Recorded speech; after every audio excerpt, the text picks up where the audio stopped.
स्वागत है आप सभी का हमारे YouTube channel B Hob Career में। जैसे कि हमने प्रीवियस क्लास में अकाउंटिंग के चैप्टर 1 एंड चैप्टर 2 को कवर किया था और हमने बोला भी था कि आने वाले वीडियोस में बहुत ही जल्द चैप्टर 3 आ जाएंगे। तो चैप्टर 3 आपके पास अभी आ गए हैं।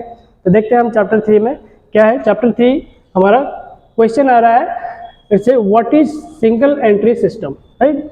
तो बेसिकली चैप्टर 3 में क्या हुआ है, बेसिस ऑफ अकाउंटिंग सिस्टम को हमें जानना है। अकाउंटिंग सिस्टम में बेसिकली हमारा क्या होता है, एक होता है सिंगल एंट्री सिस्टम, दूसरा होता है डबल एंट्री सिस्टम, ठीक है। तो सिंगल एंट्री सिस्टम क्या होता है वो पहले देखेंगे, फिर हम देखेंगे double entry system. Single entry system basically क्या होता है, अगर आप कोई बिजनेस कर रहे हैं, ठीक है, तो उसमें जो आपके पर्सनल एक्सपेंसेस होंगे, ठीक है, उसके एक आप अकाउंट्स बनाएंगे जिसमें आपको प्रॉफिट डिटरमाइन करना होता है, ठीक है। कि प्रॉफिट कैलकुलेशन करना पड़ता है कि at the end of the year आपका कितना प्रॉफिट हो गया, ठीक है। इसमें सिर्फ पर्सनल एक्सपेंसेस आपके जुड़े होंगे, जैसे कि कैपिटल हो, अपने बिजनेस में कितना इन्वेस्ट किए हैं, कितना विड्रॉ किए हैं, पर्सनल एक्सपेंसेस कुछ है, ठीक है। इन सारों को कैलकुलेशन करने को हम क्या कहते हैं, सिंगल एंट्री सिस्टम, ठीक है। जैसे कि यहाँ थ्योरी पे मेंशन किया है, what is single entry system. It denotes a system of accounting where cash book is prepared, ठीक है। एक ऐसा अकाउंटिंग सिस्टम है जिसमें कैश बुक प्रिपेयर्ड होता है, ठीक है, एंड नो अदर लेजर्स, और बाकी के कोई भी लेजर्स इसमें प्रिपेयर नहीं होते हैं, are prepared excepting personal account, सिर्फ पर्सनल अकाउंट को छोड़कर बाकी और कोई भी अकाउंट्स आपको इसमें नहीं बनाना है। This is called single entry system, ठीक है। अब पर्सनल अकाउंट में कैसे कैसे ट्रांजेक्शन होते हैं, किन किन ट्रांजेक्शन को काउंट करा जाता है, तो देखते हैं। जैसे कि यहाँ पे दिया हुआ है, preparation of cash book and shows all receipts and payments, सारे रिसिप्ट और पेमेंट जो कि कैश से रिलेटेड होंगे उनके कैलकुलेशन यहाँ पे होंगे। It is a system of accounting which does not follow the principle of double entry system. तो ये डबल एंट्री सिस्टम के प्रिंसिपल्स को फॉलो नहीं करता है, ठीक है। क्योंकि डबल एंट्री सिस्टम में क्या होता है, सारे ट्रांजेक्शन्स बिजनेस के रिलेटेड वहाँ पे क्या करे जाते हैं, रिकॉर्ड करे जाते हैं। तो यहाँ पर सिंगल एंट्री सिस्टम में ऐसा नहीं है, ओनली पर्सनल एक्सपेंसेस जो होते हैं वही कैलकुलेट होते हैं और at the end of the year हमें प्रॉफिट कैलकुलेशन करना होता है सिंगल एंट्री सिस्टम में, ठीक है। तो देखते हैं, हमारे पास एक चार्ट दिया हुआ है, जैसे कि यहाँ पे फॉर्मेट में क्या हुआ है, लिखा है it's a calculation of profit, ठीक है, कैलकुलेशन ऑफ प्रॉफिट। तो कैलकुलेशन ऑफ प्रॉफिट में फॉर्मेट में एक सिस्टम यहाँ पे लिखा हुआ है, जैसे कि क्लोजिंग स्टॉक। पहला हम देखेंगे कैपिटल। क्लोजिंग कैपिटल हमारा सम वैल्यूज, यहाँ स्टार चिन्ह को हम कुछ वैल्यूज रखे हैं, ठीक है। क्लोजिंग कैपिटल ले लेना है, फिर क्लोजिंग कैपिटल से लेस करना है ओपनिंग कैपिटल। क्लोजिंग कैपिटल क्या होता है, ओपनिंग कैपिटल क्या होता है, हम एक एग्जांपल के थ्रू समझेंगे, ठीक है। फिर उससे लेस कर लेना है फ्रेश और एडिशनल कैपिटल, फ्रेश कैपिटल बोल सकते हैं या एडिशनल कैपिटल भी, ठीक है। लेस अलाउबल एक्सपेंसेस होगा, फिर ऐड होगा drawings made during the year, ठीक है। उस साल आपने कितने बिजनेस से विड्रॉ किए हैं, सारे कैलकुलेशन होने के बाद आपका निकल जाता है profit during the year. For example, मान लीजिए कि आप बिजनेस स्टार्ट किए हैं, ठीक है। इट्स ओपनिंग कैपिटल, जब आप बिजनेस में कैपिटल लेके आते हैं तो उसे हम कहते हैं ओपनिंग कैपिटल। मान लीजिए कि एक 2020, ठीक है, एक 2020 में आप कितना कैपिटल लेके आए हैं, तो कैपिटल हम देख लेते हैं। मान लीजिए कि कैपिटल इट्स 10,000, ठीक है। तो आपने बिजनेस में कैपिटल 10,000 लेकर आए। फिर क्या कर रहे हैं, इस 10,000 में हम कुछ एडिशनल कैपिटल्स भी लेके आ रहे हैं, ठीक है। जैसे कि हम एक डेट ले लेते हैं, जैसे कि 1 अप्रैल, ठीक है, 1/4/2020, यानी 1 अप्रैल को हम फिर से ले आते हैं कुछ कैपिटल, जैसे कि मान लीजिए कि 5,000, ठीक है। बिजनेस चल रहा है उस पर, ठीक है। बीच में हम अप्रैल के मंथ में, जनवरी में हमने बिजनेस स्टार्ट किया 10,000 से, फिर अप्रैल के महीने में यानी बिजनेस के चल रहा था उसी के बीच में हम फिर 5,000 क्या कर रहे हैं, बिजनेस में इन्वेस्ट कर दिए हैं, ठीक है। फिर उसके बाद हम क्या कर रहे हैं, ये हो गया हमारा फ्रेश कैपिटल इसे कहते हैं, या फिर इसे फ्रेश कैपिटल और एडिशनल कैपिटल भी कहते हैं। इसे हम फ्रेश कैपिटल भी कहते हैं और इसे हम एडिशनल कैपिटल भी कहते हैं, ठीक है। तो जो बिजनेस के दौरान यानी शुरुआत में जो आता है कैपिटल, जो बिजनेस शुरुआत जब हम करते हैं तब वो होता है ओपनिंग कैपिटल, ठीक है, इट्स ओपनिंग कैपिटल। और बिजनेस के दौरान, ठीक है, साल के बीच में, ठीक है, अगर हम कोई इन्वेस्टमेंट फिर से करते हैं तो उसे फ्रेश कैपिटल कह सकते हैं या फिर एडिशनल कैपिटल। फिर उसके बाद कुछ कहता है जैसे कि एक्सपेंसेस वगैरह होते हैं, मान लीजिए कि बिजनेस में आपका कुछ एक्सपेंसेस हुआ है उसके भी एक डेट ले लेते हैं, जैसे कि 10 अक्टूबर, अच्छा 10 अक्टूबर 2020 आपके कुछ एक्सपेंसेस हुए हैं, मान लीजिए कि 2000 है, ठीक है, कुछ एक्सपेंसेस हुए हैं। और क्या होता है, ड्राइंग भी है हमारे पास, जैसे कि इट्स 1 नवंबर, ठीक है ना, 1 नवंबर को हम मान लीजिए कि कुछ ड्राइंग्स भी कर रहे हैं। एक्चुअली बेसिकली ड्राइंग्स क्या होता है, ड्राइंग्स मान लीजिए कि हो गया 2000, ठीक है। तो बेसिकली ड्राइंग्स क्या होता है, जब बिजनेस चल रहा होता है तो हम उससे क्या करते हैं, कुछ अमाउंट विड्रॉ कर लेते हैं और अपने पर्सनल एक्सपेंसेस है यानी डोमेस्टिक एक्सपेंसेस को मीट करवाने के लिए उसे यूज कर लेते हैं, उसे हम ड्राइंग्स कहते हैं, ठीक है, पर्सनल एक्सपेंसेस के लिए। तो यानी हमारा एक जो फ्यूचर में हमें प्रॉफिट मिलना चाहिए था, उस प्रॉफिट का एक पोर्शन को हम इन एडवांस बिजनेस से ले जाते हैं, ठीक है। तो यानी बेसिकली अगर हम समझे तो ड्राइंग एक प्रॉफिट का पोर्शन है जो कि हम इन एडवांस बिजनेस से ले गए हैं, ठीक है, पर्सनल एक्सपेंसेस के लिए, उसे हम ड्राइंग कहते हैं। अब मान लीजिए कि क्लोजिंग स्टॉक, अब साल हमारा खत्म हो रहा है, इट्स 31 दिसंबर 2020, ठीक है, ये हो गया हमारा क्लोजिंग कैपिटल। क्लोजिंग कैपिटल मान लीजिए कि इट्स 25,000, ठीक है, क्लोजिंग कैपिटल हमारा हो गया 25,000। अब कैसे, बिजनेस स्टार्ट किए थे 10,000 में, ठीक है, फ्रेश कैपिटल बिजनेस चल रहा था, उसमें कुछ फिर से कैपिटल इन्वेस्ट कर दिए, यानी 5,000 आपका इन्वेस्टमेंट हो गया। फिर बिजनेस चल रहा था, उसके दौरान कुछ आपने एक्सपेंसेस किए हैं यहाँ पे, ठीक है, ओके 2,000। फिर बिजनेस से आपने कुछ पैसे विड्रॉ करके भी ले गए 2,000, ठीक है। फिर बाद में सारे ट्रांजेक्शन होने के बाद साल के एंड में जब आप देखते हैं तो आपके पास कितने पैसे हैं, इट्स 25,000, यानी इस 25,000 में ये 10,000 भी उसके अंदर इंक्लूड आ रहा है, 5,000 भी उसी के अंदर इंक्लूड आ रहा है, जो 2,000 आपने एक्सपेंसेस किया है वो भी उसी के अंदर से ही एक्सपेंसेस हुए हैं, और ये जो 2,000 हमने ड्राइंग भी किया है वो भी इसी 25,000 से किया है। तो यानी सारे है ना क्लोजिंग होकर हमारे पास नेट कैपिटल अभी कितने हो गए हैं, 25,000। तो अब देखिए 25,000 जैसे क्लोजिंग कैपिटल है, इनको हम सॉल्व करते हैं फॉर्मेट के थ्रू। फॉर्मेट में बोला कि क्लोजिंग कैपिटल पहले लिख लेना है, तो हमें चलो क्लोजिंग कैपिटल को पहले लिख लेना है। ये हो गया हमारा क्लोजिंग कैपिटल। क्लोजिंग कैपिटल हो गया हमारा इट्स 25,000, ठीक है। अब उससे हमें क्या क्या लेस करना है, इट्स लेस ओपनिंग कैपिटल, ठीक है, यानी जो हम शुरुआत में बिजनेस में इन्वेस्ट किए थे, दैट इज 10,000, क्योंकि 10,000 इसी में ही इंक्लूड है ना, हमें प्रॉफिट कैलकुलेशन करना है, तो 10,000 माइनस करेंगे, धीरे धीरे सबको माइनस करेंगे, पता चल जाएगा नेट और प्रॉफिट हमारे पास कितना रह गया है। तो 10,000 हमें माइनस करना है, लेस ओपनिंग कैपिटल।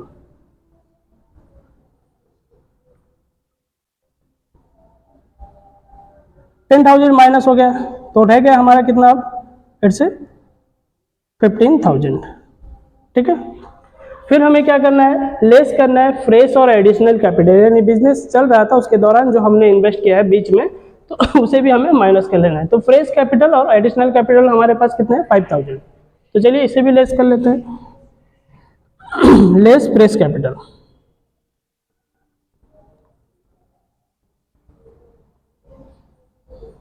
इट्स 10,000। फिर हम देखते हैं फ्रेश कैपिटल लेस होने के बाद less allowable expenses. Allowable expenses, कुछ एक्सपेंसेस बिजनेस के हुए हैं वो भी माइनस होंगे, इट्स 2,000 एक्सपेंसेस है, ठीक है। लेस इट्स एक्सपेंसेस 2,000, तो हमारे पास कितना रहेगा 8,000। फिर हम देखते हैं फॉर्मेट के हिसाब से ऐड करना है drawing mad during the year, जो आप हमारा ड्राइंग बिजनेस में किए थे हमने 2,000 रुपीज़, यहाँ पे ड्राइंग लिखा हुआ है, तो इसे हमें ऐड कर लेना है। अब पूछेंगे कि ऐसा क्यों है, क्योंकि ये ड्राइंग जो होता है ना बेसिकली एक प्रॉफिट का एक पोर्शन होता है, एक प्रॉफिट का हिस्सा, जो कि हम बिजनेस के एडवांस, बिजनेस चल रहा होता है उसके बीच ही हम क्या करते हैं, उस पैसे को ले जाते हैं पर्सनल एक्सपेंसेस में। अगर हम उसे ना लेते तो हमारा प्रॉफिट का फिगर बढ़ जाता, ठीक है कि नहीं। तो इसलिए हम क्या करते हैं, जो ये जो 2000 हमने विड्रॉ किया है जिसके वजह से हमारा प्रॉफिट फिगर कम गया है, तो जो 2000 हमने पर्सनल एक्सपेंसेस में मीट कराया है वो भी हमारा प्रॉफिट का एक हिस्सा है, जिसके वजह से हमें उसे क्या करना पड़ेगा, फाइनली ऐड करना पड़ेगा। ठीक है, तो इसलिए हम ड्राइंग को क्या करेंगे, ऐड करेंगे 2000। ये हो गया ऐड ड्राइंग। ठीक है, तो ये हो गया प्रॉफिट ड्यूरिंग द ईयर। तो कितना हो गया, 10,000। तो 10,000 हो गया हमारा प्रॉफिट ड्यूरिंग द ईयर। ठीक है, so it's a profit during the year 10,000 finally. तो आपको समझ में आ गया कि कैसे हम कैलकुलेशन करेंगे, कैलकुलेशन ऑफ प्रॉफिट। ठीक है, तो चलिए देखते हैं हम नेक्स्ट एग्जांपल में, जो कि और तरीके से, बेटर तरीके से समझ में आएगा। हम एक इलस्ट्रेशन बेसिकली ले लेते हैं। ठीक है, ओके, नेक्स्ट इलस्ट्रेशन 1। जैसे कि हमने इलस्ट्रेशन 1 लिया है, इलस्ट्रेशन 1 में हम देखेंगे सिंगल एंट्री। हमने प्रीवियस एक एग्जांपल लिया था, यहाँ पे आपके बुक से एक इलस्ट्रेशन को पिकअप किया है, जैसे कि इलस्ट्रेशन 1 वहाँ पे दिया हुआ है सिंगल एंट्री के ऊपर हमें कैलकुलेशन करना है। ठीक है, तो जैसे कि दे रहा है mister Ramit maintains books on single entry system. ठीक है, मिस्टर रमित को क्या करना है, एक बुक को मेंटेन करना है सिंगल एंट्री सिस्टम में। ठीक है, it's a single entry system. Following information are furnished, कुछ इन्फॉर्मेशन यहाँ पे दिए हुए हैं। ठीक है, तो चलिए पहले देखते हैं कैपिटल ऑन 1/1/2020, यानी ओपनिंग कैपिटल ये जनवरी का है, तो इससे ओपनिंग कैपिटल। ठीक है, ये हो गया ओपनिंग पार्ट है। फिर कैपिटल 31 दिसंबर 2020 31/12 को दिया हुआ है, यानी ये क्लोजिंग है। ठीक है, ये हो गया क्लोजिंग कैपिटल। तो ठीक है, फॉर्मेट के हिसाब से हम बना लेते हैं। जैसे कि लिखना है calculation of profit of mister Ramit, right, at the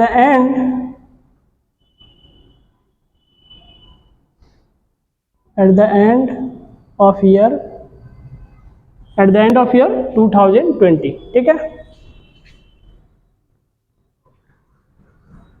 तो बेसिकली ये ऐसे डायलॉग लिख लेना है, क्योंकि फॉर्मेट के रूल से आपको लिखना है कैलकुलेशन ऑफ प्रॉफिट। अगर जिसका नाम दिया होगा, जैसे यहाँ मिस्टर अमित दिया है और मिस्टर राहुल, कुछ भी नाम हो, नाम उसके हिसाब से मेंशन करना है। फिर लास्ट में क्या लिख रहा है, at the end of year 2020, जो साल का आप अकाउंट्स बना रहे हैं उस साल को आपको मेंशन करना है। ठीक है, शुरुआत में हमें क्या लिखना है, इट्स ए क्लोजिंग कैपिटल। ठीक है, तो क्लोजिंग कैपिटल हमारा कितना हो गया, क्लोजिंग कैपिटल देख लेते हैं, 31 दिसंबर को दिया है 30,000। ठीक है, सो इट्स 30,000। फिर हमें क्या करना है, लेस करना है ओपनिंग कैपिटल को। ठीक है, जैसे कि प्रीवियस एग्जांपल में हमने किया था, इट्स ओपनिंग कैपिटल हो गया हमारा। ओपनिंग कैपिटल दिया हुआ है 10,000।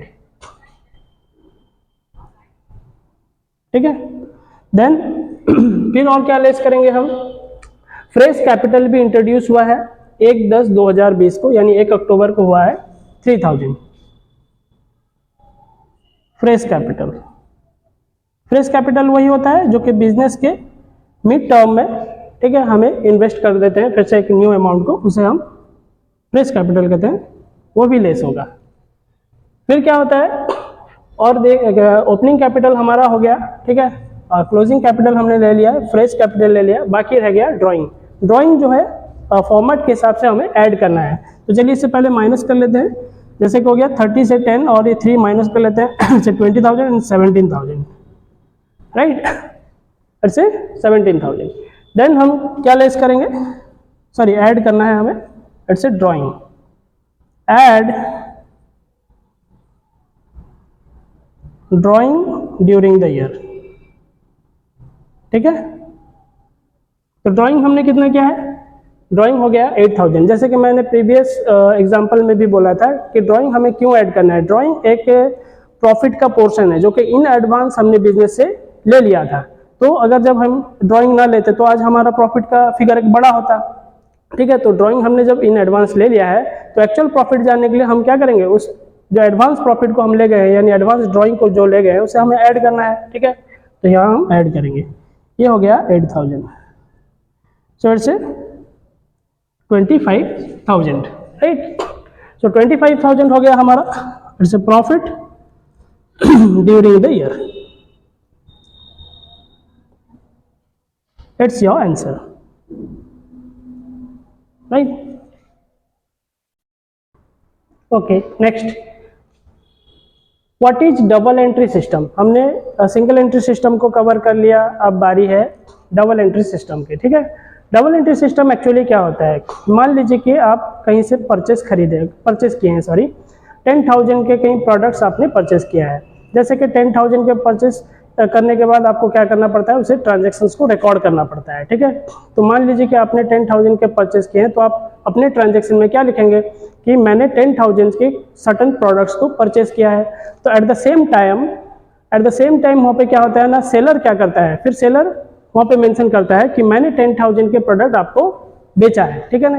यानी एक ही ट्रांजैक्शन के दो एंट्री होते हैं। एक बायर अपने अकाउंट्स में मेंशन करेगा कि मैंने परचेस किया है 10,000 का, सेलर क्या करेगा, अपने अकाउंट में वही लिखेगा कि मैंने 10,000 का प्रोडक्ट सेल किया है।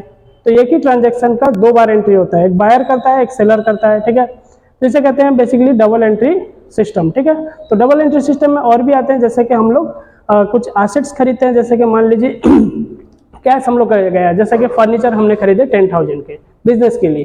तो बिजनेस के लिए जो 10,000 हमने फर्नीचर के लिए खर्च किए हैं, तो हम बेसिकली क्या समझते हैं उसे कि 10,000 हमारा खर्च हो गया। नहीं, ऐसा नहीं है। 10,000 जा रहा है as a form of furniture, वो आ भी रहा है बिजनेस में, ठीक है? तो फर्नीचर आ रहा है और कैश जा रहा है, तो यानी कैश जो हो गया वो कन्वर्ट होके फर्नीचर के रूप में वो बिजनेस में फिर से आ रहा है, ठीक है? तो जब हम कुछ परचेस करते हैं तो उसका ट्रांजेक्शन क्या होता है, purchase account debited to cash.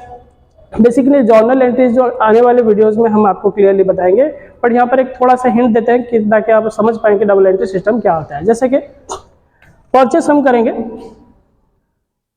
कोई सामान गुड्स परचेस कर रहे हैं, तो purchase account debited to cash account, ठीक है? Purchase account debited to cash account, यानी परचेस ये हमारा डेबिट है, ठीक है? और सारे के सारे जो टू में लिखे होते हैं वो क्रेडिट बैलेंस होते हैं, ठीक है? तो ये हो गया डेबिट बैलेंस हो गया और क्रेडिट बैलेंस। मान लीजिए कि 10,000 के आपने फर्नीचर खरीदे, तो आप 10,000 परचेस में डालेंगे डेबिट साइड में, और क्रेडिट साइड में भी आप 10,000 काउंट करेंगे, तो यानी आपका डबल एंट्री ये हो रहा है, ठीक है? और जैसे कि मान लीजिए फर्नीचर आप खरीदेंगे, किसी भी फिक्स्ड एसेट को अगर आप खरीदते हैं तो उसके नाम ही आपको मेंशन करना होगा, जैसे कि फर्नीचर हो, मशीनरी हो, ठीक है? तो furniture account debited to it's a cash account. मान लीजिए कि आप कैश में खरीद रहे हैं, तो कैश अकाउंट। तो फर्नीचर जैसे कि हमने खरीदा हुआ है, यहाँ पे लिख रहे हैं इट्स ए 10,000, ठीक है? और यहाँ पर भी हम लिखेंगे 10,000। अगर कोई आप फिक्स्ड प्रोडक्ट नहीं खरीद रहे हैं, फिक्स्ड एसेट नहीं खरीद रहे हैं, तो फिर आप डायरेक्ट ऐसे लिख सकते हैं, जैसे कि आपने रॉ मटेरियल वगैरह खरीदा है, तो purchase account debited to cash. अगर फिक्स्ड एसेट खरीदा है तो फिक्स्ड एसेट का आपको नेम मेंशन करना पड़ेगा, जैसे कि फर्नीचर हो, मशीनरी हो, ठीक है? तो फर्नीचर अकाउंट डेबिटेड टू यहाँ पर हो गया कैश हो गया। तो यहाँ पर बेसिकली फर्नीचर डेबिट बैलेंस हमारा एक 10,000 ऐड हो रहा है, तो यहाँ पे फिर हमारा क्रेडिट बैलेंस भी काउंट हो रहा है, ये हो गया हमारा क्रेडिट बैलेंस। तो एक ही चीज को हम दो तरफ रिकॉर्ड करते हैं, डेबिट में रिकॉर्ड करते हैं, क्रेडिट में रिकॉर्ड करते हैं, इसलिए इसे कहते हैं डबल एंट्री बुक सिस्टम, ठीक है? तो डबल एंट्री सिस्टम जो होता है, यहाँ पर बेसिकली हम थ्योरी में भी मेंशन किया है, जो कि आप एग्जाम्स में भी इसे यूज कर सकते हैं, ठीक है? 2 मार्क्स 3 मार्क्स क्वेश्चन में ये आते हैं। तो double entry system of accounting denotes a system of accounting where both the aspects of a transaction is recorded. both the transactions का both the aspects का मतलब क्या हो गया? बोलता है कि डबल एंट्री सिस्टम एक ऐसा अकाउंटिंग है जो कि डिनोट करता है एक ऐसा अकाउंटिंग सिस्टम को जहां पे हम बोथ एस्पेक्ट्स मतलब हर एक ट्रांजैक्शन के हम डबल एंट्री करते हैं, डेबिट एंट्री करते हैं और एक क्रेडिट एंट्री करते हैं। इन दोनों को हम कहते हैं both aspects of a transaction is recorded books of accounts. The duality becomes basis of double entry system of accounting.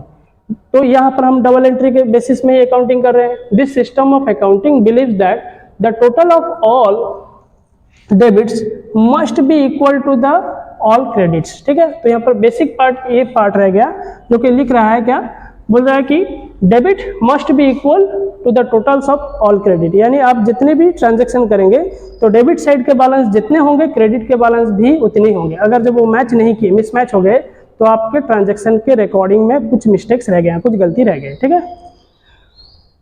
फिर हम देखते हैं कि एक्चुअली इसके कैलकुलेशन कैसे होते हैं। यहाँ पे जैसे assets equals to capital plus liabilities, ठीक है। तो assets equals to capital plus liabilities क्या होता है, जितने भी आपको एसेट्स खरीदना है तो उसको एक तरफ आप एसेट्स में रखेंगे, जैसे कि हम अकाउंटिंग इक्वेशन के एक फॉर्मेट बनाए हुए हैं, क्योंकि कमिंग जो एग्जांपल्स होंगे हम इस फॉर्मेट के बेसिस में हमें सॉल्व करना है, ठीक है। तो अकाउंटिंग से इक्वेशन में क्या हुआ है, एक तरफ हमने ट्रांजेक्शन रखा है, ट्रांजेक्शन हम लिखेंगे बेसिकली कौन सा ट्रांजेक्शन हम कर रहे हैं, ठीक है। और यहाँ पे कौन से एसेट्स हम खरीद रहे हैं उसे भी मेंशन करेंगे, कैपिटल में कितना ऐड हो रहा है और लाइबिलिटीज में कितना ऐड हो रहा है वो भी होगा, ठीक है। तो यानी ये जो एसेट्स के जितने भी बैलेंस यहाँ पर आएंगे, ठीक है, वो मस्ट भी इक्वल होंगे, किसके साथ, कैपिटल प्लस लाइबिलिटी के साथ, ठीक है। तो यानी टोटल एसेट्स आपके जितने होंगे कैपिटल प्लस लाइबिलिटी भी आपके उतने होंगे कैलकुलेशन के बाद, ठीक है। अगर जब ये आपका मिसमैच कर गया तो फिर आप जान लीजिए कि आपके कैलकुलेशन में कहीं प्रॉब्लम है, कहीं गलतियां हो चुकी हैं, ठीक है। तो चलिए देख लेते हैं एक एग्जांपल के थ्रू, राइट। ओके, इलस्ट्रेशन 4, ठीक है। हमने बुक से एक इलस्ट्रेशन को पिकअप किया है, इलस्ट्रेशन 4, जो कि डबल एंट्री सिस्टम में हम इसे सॉल्व करेंगे, ठीक है। तो प्रीवियस जो था सिंगल एंट्री सिस्टम में था, ये है डबल एंट्री सिस्टम में। तो क्वेश्चन पहले रीड कर लेते हैं। So the accounting equations on the basis of the following transaction, ठीक है। Raghunath commenced business with cash ₹80,000। तो रघुनाथ क्या करता है, बिजनेस स्टार्ट करता है 80,000 में, परचेज गुड्स ऑन क्रेडिट, फिर उधारी में सामान खरीद लेता है, यानी उधार ले लेता है, ठीक है। यानी यहाँ कैश नहीं, क्रेडिट में वो परचेज कर रहा है 20,000 का। Withdraw cash for private use, कुछ पैसे उसे पर्सनल एक्सपेंसेस के लिए जरूरत थे तो उसने 2,000 बिजनेस से विड्रॉ कर लिया। सोल्ड गुड्स ऑन क्रेडिट, जैसे वो क्रेडिट में खरीदा था स्टॉक को, उसी तरह वो स्टॉक को क्रेडिट में बेच भी रहा है, ठीक है। जो हम बेसिकली सामान खरीदते हैं और बेचते हैं उसे स्टॉक कहते हैं, ठीक है। तो स्टॉक को बेच भी रहा है, जो 20,000 क्रेडिट में बेचा है उधार में, तो उसका एक्चुअल प्राइस कितना है 15,000, ठीक है। बट उसे बेचा है 20,000 में, यानी उसे 5,000 का प्रॉफिट हुआ है।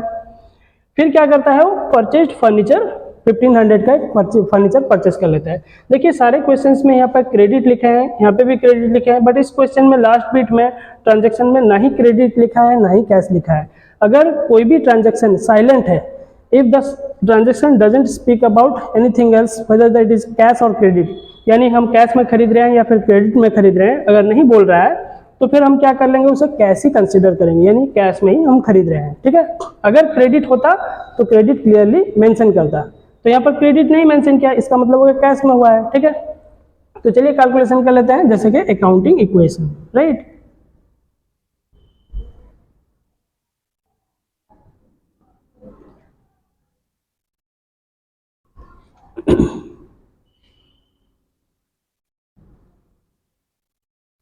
तो हम देख लेते हैं अकाउंटिंग इक्वेशन में।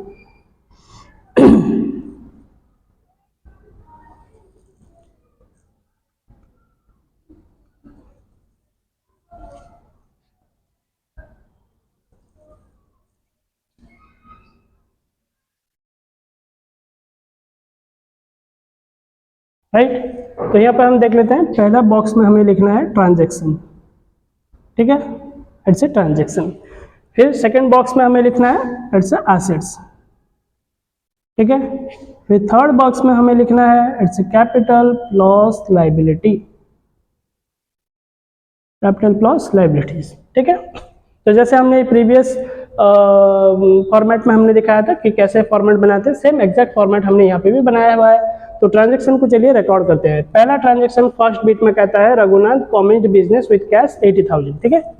तो लिखना बेसिकली क्या है, एक इन्फॉर्मेशन लिखना है यहाँ पे, रघुनाथ, एक्चुअल रघुनाथ इस ट्रांजैक्शन में कर क्या रहा है, रघुनाथ कॉमेंस्ड बिजनेस। कॉमेंस्ड का मतलब होता है स्टार्ट करना, ठीक है,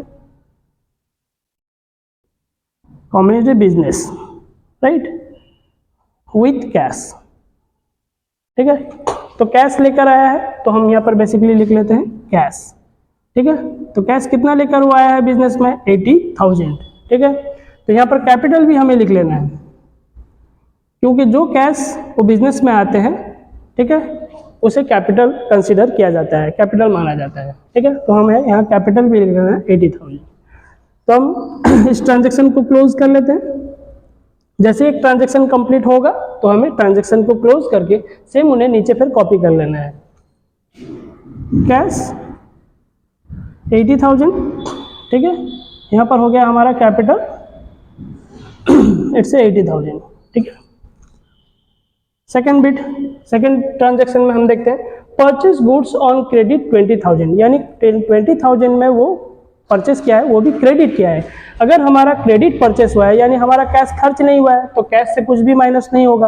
अगर हम क्रेडिट परचेस किए हैं तो यानी हमारा स्टॉक तो गोडाउन पे आ गया बट हमारा लाइबिलिटी भी बढ़ गया क्योंकि हमने क्रेडिट में लिया है, फ्यूचर में हमें उसे उधार भी चुकाना है। ठीक है, तो हमारा यहाँ लाइबिलिटी के तौर पे कौन आ गया, क्रेडिटर, जिसे हमें फ्यूचर में पैसे चुकाने होते हैं वो हमारा क्रेडिटर होता है। तो क्रेडिटर कितना हो गया 20,000, लाइबिलिटी हमारा बढ़ गया, कर्ज बढ़ गया। ठीक है, और क्या इधर स्टॉक आ गया, तो गोडाउन के अंदर स्टॉक आ गया 20,000। आप क्रेडिट में खरीदिए या फिर कैश में खरीदिए, गोडाउन में तो स्टॉक आना ही आना है, तो 20,000 यहाँ पर भी लिख लेते हैं। ठीक है, तो यहाँ पर बेसिकली लिख लेते हैं ट्रांजेक्शन में हमने किया क्या है, परचेज गुड्स ऑन क्रेडिट। ठीक है, तो चलिए इस अकाउंट को हम क्लोज कर लेते हैं। इस ट्रांजेक्शन को पहले हम कैश लिख लेते हैं प्लस स्टॉक, हमारा आ गया 80,000, लॉस ये हो गया 20,000, स्टॉक आ गया। कैपिटल को भी कॉपी कर लेते हैं 80,000 प्लस क्रेडिटर इट्स 20,000। ठीक है, तो फिर हम देखते हैं थर्ड बीट में withdraw cash for private use 2,000, यानी उसके पर्सनल एक्सपेंसेस के लिए उसने 2,000 विड्रॉ कर लिया है। अगर विड्रॉ किया है तो कैश से माइनस होगा, अगर कैश से माइनस होगा तो कैपिटल से भी होगा। क्यों होगा, क्योंकि जब वो कैश बिजनेस में लाया था 80,000 तो उसे कैपिटल कंसिडर किया गया था। अगर कैश कैपिटल होता है तो कैश से अगर हम यहाँ पे माइनस करेंगे 2,000 तो ऑटोमेटिक कैपिटल से भी 2,000 माइनस हो जाएगा। ठीक है, तो चलिए 2,000 कैश से माइनस कर लेते हैं।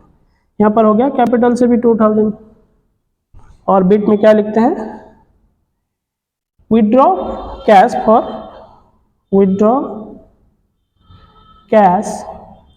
For private use. ठीक है, तो चलिए इसे ट्रांजेक्शन को क्लोज करते हैं। तो कैश हमारा बेसिस कितना आ गया, इट्स 78,000, ऐसे 80,000 से 2,000 माइनस हो गया। ठीक है, तो ये हो गया withdraw cash for private use. अब हमारा स्टॉक कितना है, स्टॉक देख लेते हैं, स्टॉक इट्स 20,000। ठीक है, it's third I, right. Then और देखते हैं हम, जैसे कि यहाँ कैपिटल कितना रह गया, कैपिटल भी 78,000, 2,000 यहाँ से माइनस हो गया 78,000, 80,000 से 2,000 यहाँ माइनस हो गया, ये हो गया 78,000, प्लस क्रेडिटर भी हमारा है, अभी भी हमने लाइबिलिटी नहीं चुकाया अब तक। ठीक है, 20,000 रह गया। फिर हम देखते हैं फोर्थ बीट पे। फोर्थ बीट पे बोलता है सोल्ड गुड्स ऑन क्रेडिट 20,000, 20,000 में उसने बेच दिया है।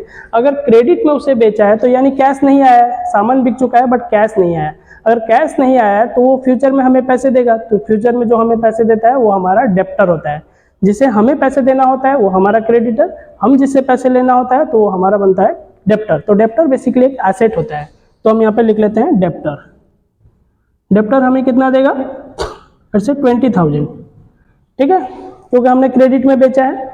अच्छा, जब हमने बेचा जब है तो कितना रुपए का स्टॉक बेचा था, जो 20,000 का बेचा था उसका एक्चुअल प्राइस कितना है 15,000 का स्टॉक, तो 15,000 हमारे स्टॉक से माइनस हो जाएगा। ठीक है, अच्छा ऐसा करने में इस ट्रांजेक्शन में यानी हम 50,000 का स्टॉक बेचकर 20,000 हम फ्यूचर में पाएंगे डेप्टर से, तो इससे हमें फायदा क्या हो रहा है, 5,000 प्रॉफिट हो रहा है। ठीक है, तो जो 5,000 हमारा प्रॉफिट हो रहा है, क्योंकि 15,000 का स्टॉक को हम 20,000 में बेच रहे हैं, जो 5,000 प्रॉफिट होगा वो हमारा कैपिटल में ऐड हो जाएगा। ठीक है, कैपिटल में क्या हो जाएगा, ऐड हो जाएगा। ठीक है, तो यहाँ पर लिख लेते हैं goods sold on credit costing ₹15,000, ठीक है। 15,000 का हमने गुड्स बेच दिया, तो स्टॉक से 15,000 माइनस हो गया। डेप्टर हमें फ्यूचर में देगा 20,000, और ऐसा करने में हमें 5,000 प्रॉफिट हो रहा है। 15,000 का स्टॉक जा रहा है, 20,000 आ रहा है, तो 5,000 जो प्रॉफिट होगा कैपिटल में ऐड हो जाएगा, ठीक है। चलिए ट्रांजेक्शन को क्लोज करते हैं। Cash plus stock plus debtor, ठीक है। तो कैश हमारा कितना हो गया, it's 78,000 plus it's 20,000 plus debtor हमारा कितना हो गया, सॉरी स्टॉक हमारा 20,000 नहीं रहा, स्टॉक हमारा 20,000 से 15,000 जा चुका है और रह गया 5,000 स्टॉक रह गया, राइट। और डेप्टर अभी भी हमारा है 20,000, ठीक है। कैपिटल में अगर हम यहाँ देखें तो कैपिटल क्या होता है, कैपिटल हमारा हो गया, अब 5,000 ऐड हो जाएगा, तो यानी हो गया 83,000 प्लस क्रेडिटर हमारा हो गया 20,000 का 20,000 रह गया क्रेडिटर, ठीक है। और लास्ट बिट देख लेते हैं, जैसे कि फर्नीचर ₹1500, ठीक है। तो लास्ट हमारा ये बीट हो गया, परचेज फर्नीचर क्या है 1500 का। तो बेसिकली यहाँ पे कैश और क्रेडिट कुछ भी नहीं लिखा हुआ है। अगर कैश और क्रेडिट नहीं लिखा हुआ है तो आपको कैश कंसिडर करना है, क्योंकि क्रेडिट अगर होता तो क्लियरली वो मेंशन करता है, ठीक है। तो 1500 का उसने फर्नीचर खरीदा है, तो लिख लेते हैं फर्नीचर परचेज्ड ₹1500, ठीक है। तो हमारा फर्नीचर आ गया, इट्स फर्नीचर में हमने 1500 लिख लिया है, क्योंकि फर्नीचर हमारा एक एसेट है जो कि बिजनेस में आया है, तो इसलिए फर्नीचर 1500। बट हमने कैश भी पेमेंट किया है, तो इसलिए हम क्या करेंगे, कैश से बेसिकली माइनस कर लेंगे, ठीक है। यानी इससे क्या पता चलता है, कैपिटल साइड और लाइबिलिटी साइड में इसका कुछ भी इफेक्ट नहीं पड़ेगा, क्योंकि अगर हम कोई एसेट्स वगैरह खरीदते हैं तो उसका ट्रांजेक्शन क्या होता है, नहीं यहीं पे कैश से माइनस होता है, फिर क्या होता है ना हमारा, ठीक है, एज ए एसेट फिर वो एंट्री कर जाता है बिजनेस में, और कैश से उसका बैलेंस कट जाता है। तो देख लेते हैं यहाँ पे कैश हमारा हो गया, cash plus stock plus debtor plus furniture, ठीक है। तो ये हो गया हमारा 78 से माइनस कर लेते हैं, इट्स 76,500 प्लस 5,000 प्लस 20,000, ठीक है, प्लस 1500, ये हो गया हमारा फर्नीचर, ठीक है। कैश हो गया 76,500, स्टॉक हो गया 5,000, डेप्टर 20,000, फर्नीचर 1500, और कैपिटल 83,000 प्लस क्रेडिटर 20,000, ठीक है। तो हमारा टोटल ऐड कर लेते हैं, देखते हैं दो साइड इक्वल हमारा होता है या नहीं, ठीक है।